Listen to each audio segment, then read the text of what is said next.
Wow! Assassin's Creed Shadows trailer has hit the public square.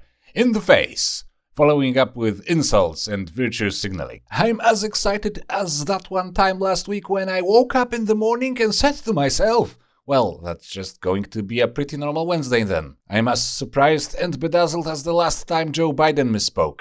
America is a nation that can be defined in a single word. I was going to In fact, I'm not sure if I can manage a full trailer breakdown at the moment. This is how excited I am. Look, okay, I'm not. And it might have something to do with the fact that I am not a fan of the series and also not really fond of Ubisoft. Almost everything they touch turns to shit, and they almost destroyed one of my most beloved video game franchises, Heroes of Might and Magic.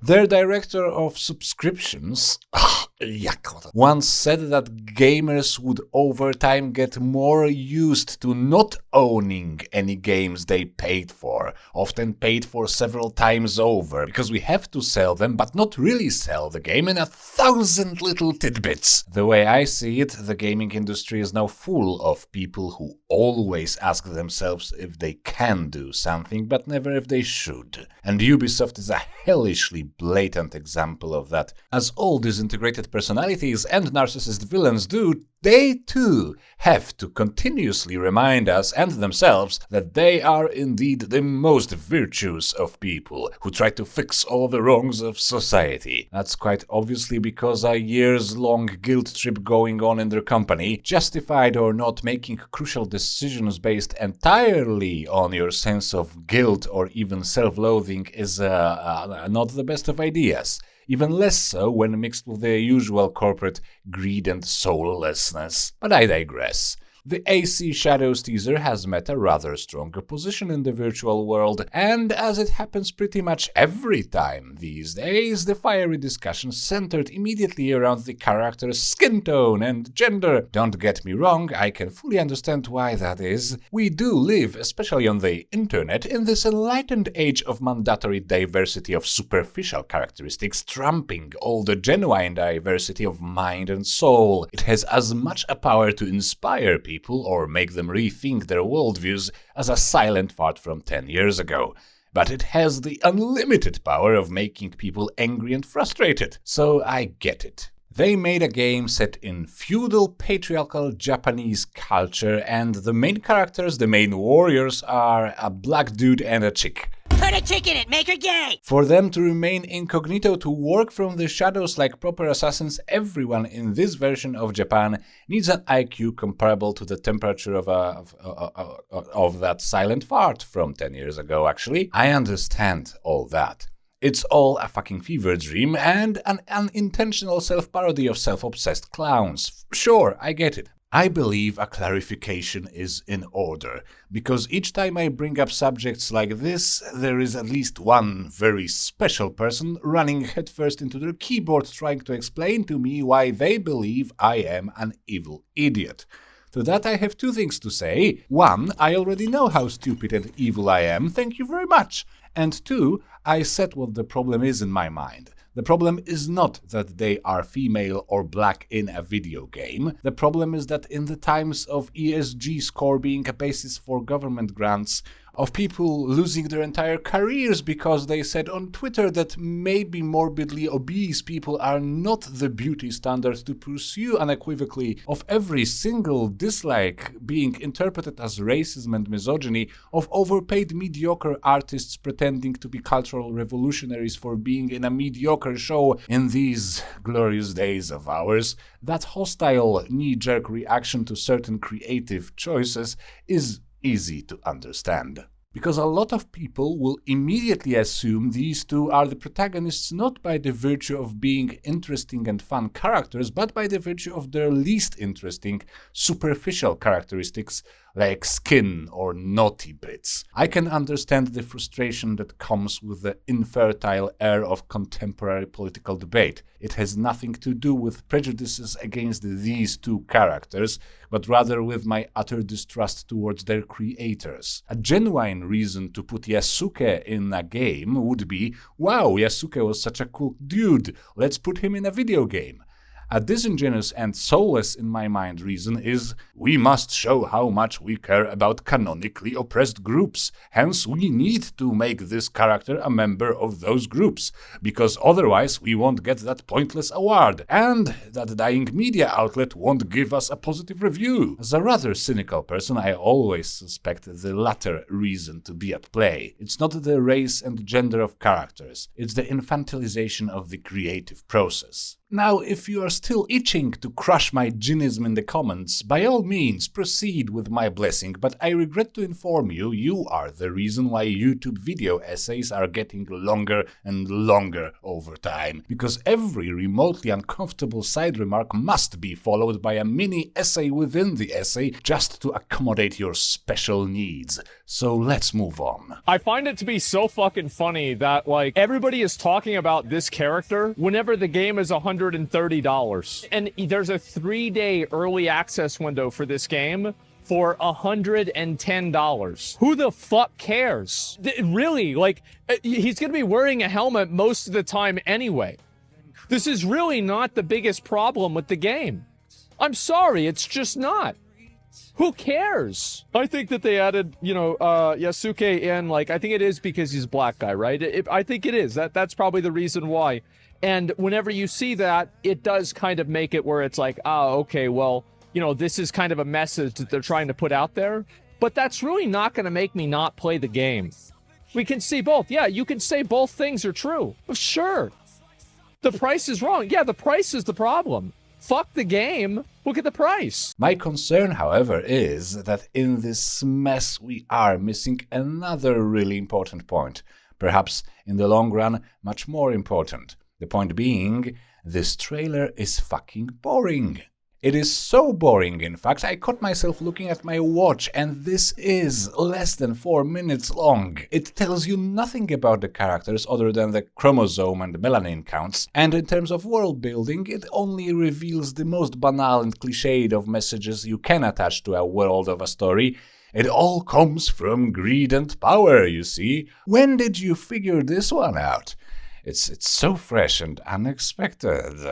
But more seriously, it could be much more exciting and feel less generic if something about the characters' motivations and personalities was revealed.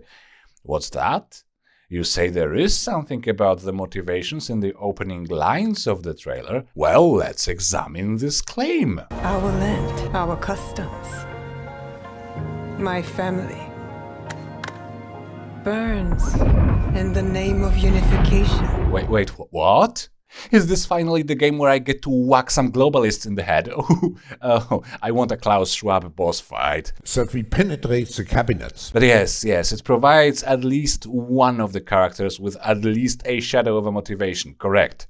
It's very vague. There is nothing specific to her life in it, nothing revealed in the trailer at least, like what those customs are to her or how she feels about that dude next to her, I assume is her dad. Is it just the clapping while listing things Klaus wants to destroy? Penetrate. Is this the way of life you cherish so much? I guess this nod signifies him, her father, giving her a permission to go and be a strong, independent woman for a bit. That's not what a human being would do during an unexpected military attack on a village. Even assuming this is a really progressive family for feudal Japan, I would argue he would still at least go with her. At any rate, this concludes the characterization and world building for this trailer. The rest is some absolutely vapid, hollow lines about how evil is out there and how these two should fight against the evil together. Why should they? No idea. What is the light they serve, judging by the last line? We are the shadows that serve the light. Are these people maybe feudal Japanese Jungian feminist Christian assassins from Central Africa? That is my best explanation for what the hell she means by we are shadows that serve the light. Will you continue down that river?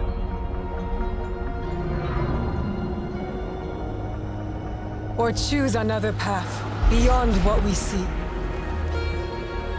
And we must look for it together. Okay, this is a pure word salad. I guess they both think Japan has become a place of greed and brutal power. Why are you asking him specifically? Why is he all of a sudden agreeing that they should find it together? What the fuck is this? What is that another path that's supposed to move you away from greed and power? You are operating on pure abstracts for most of this fucking trailer. Tell me something about these specific people. For all that is holy, tell me something. You used so many words to say nothing in particular, you storytelling vampires. Oh, I have a serious Starfield trailer flashback now. We're committed to the biggest question of all.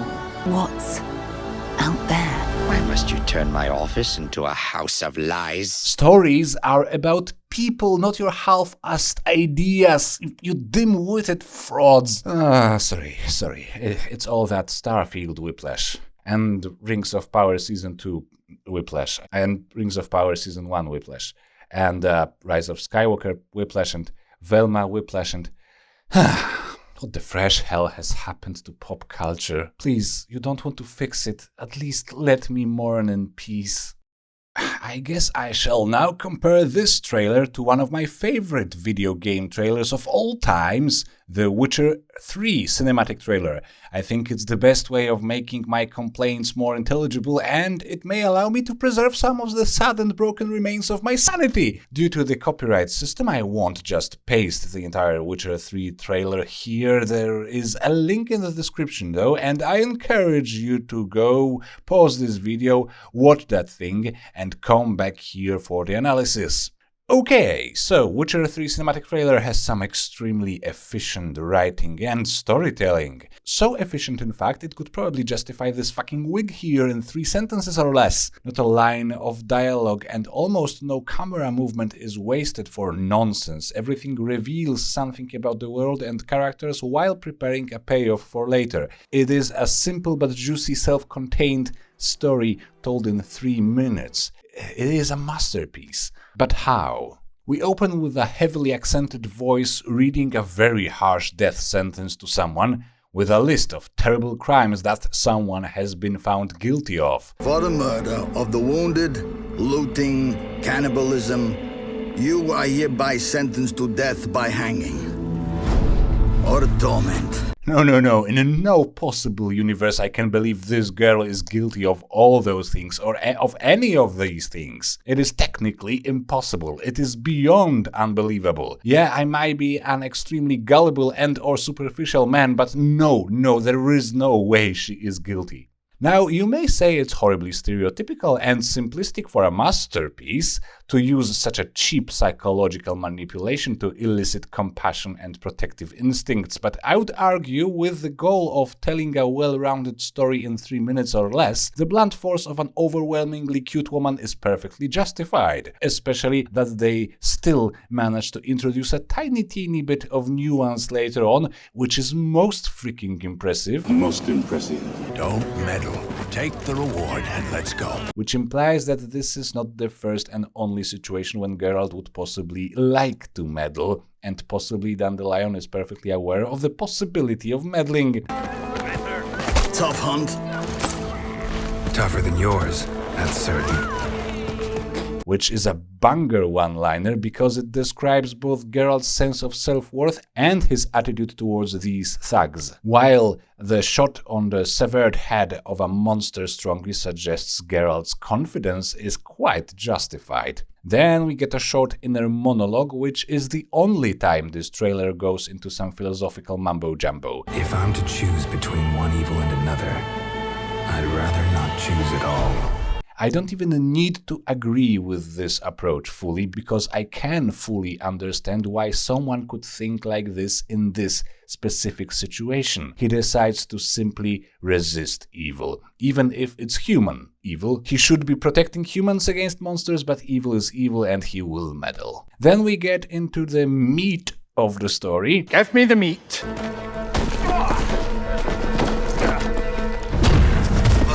It is worth noting, he does not kill them right away. He pushes them away first, they have a chance to run or surrender. And then another absolutely brilliant one-liner illuminates the story. Close your eyes.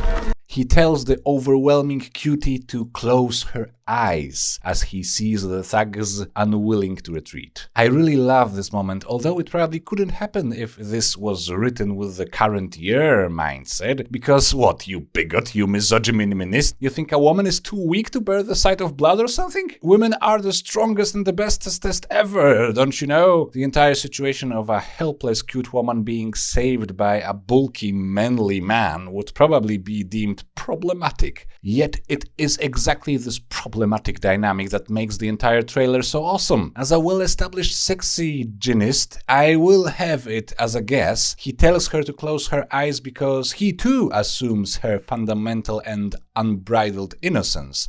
Or maybe because he thinks the girl has experienced enough for the day. Then the fight ensues. Hit him!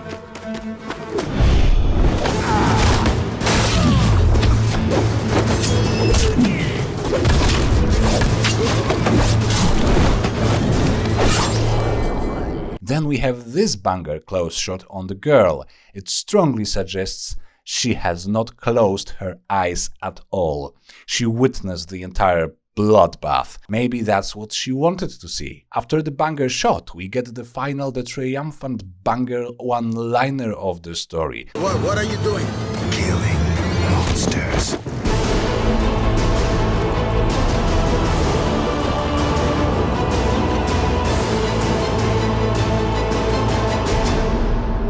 So now we know the choice he made a minute ago was not against his moral code. It was in accordance with it fully, probably. He always kills monsters, even if they happen to be human. Right, the entire story is about what someone capable of dealing with monsters should do with human monsters. And as in any really good story, its true main theme becomes apparent right at the end. Which would be worse?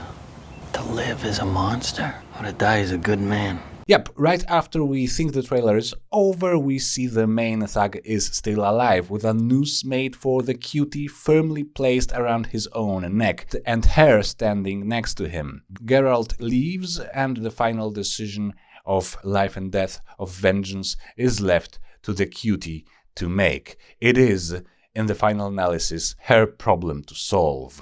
We won't learn what the decision is. Maybe she watched that massacre with dark, vengeful satisfaction, and with these same feelings is going to terminate this man, or maybe her apparent innocence is more than skin deep, and she will show some mercy. Either way, we now know that mercy is not an entirely foreign concept to Geralt, and vengeance is not a concept entirely foreign to the cute woman.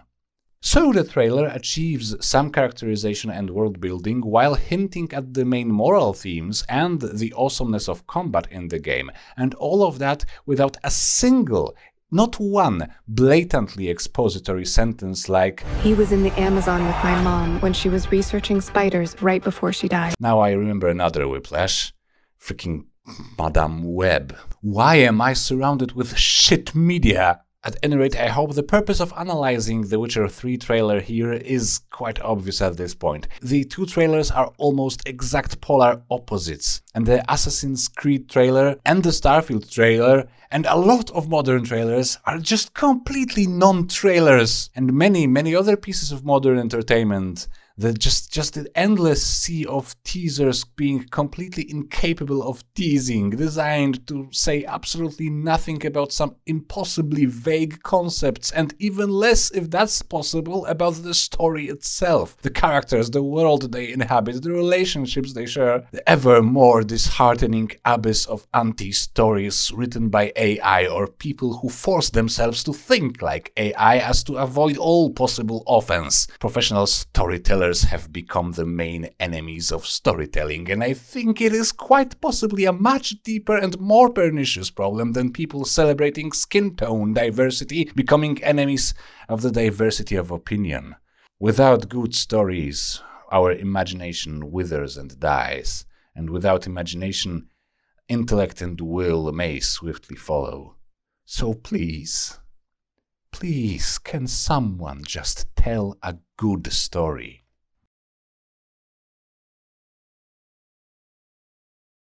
Penetrate